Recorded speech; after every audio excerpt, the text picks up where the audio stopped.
اسلام کا آغاز قربانی، صبر اور عدل کی ایک ایسی روشنی سے ہوا جو آج بھی ہر دل کو روشن کرتی ہے۔ یہ روشنی اس وقت کے سچے مومنین کے کردار سے پھوٹی جنہوں نے ہر آزمائش میں ایمان کا چراغ بجھنے نہ دیا۔ مکہ کی تپتی دوپہر گرم ریت، ایک کالا حبشی غلام زمین پر لٹایا گیا ہے۔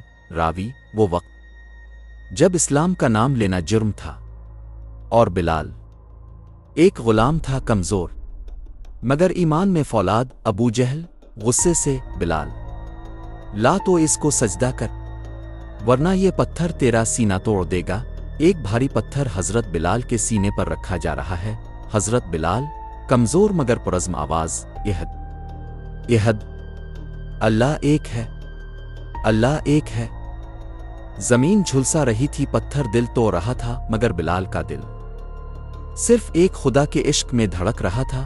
حضرت ابو بکر رضی اللہ عنہ آتے ہیں۔ حضرت ابو بکر: اے بلال، تمہارا جسم آج آزاد ہوا مگر تمہارا ایمان تو ہمیشہ بلند۔ پھر وہ دن آیا جب بلال رضی اللہ عنہ کو مؤذن رسول بنایا گیا۔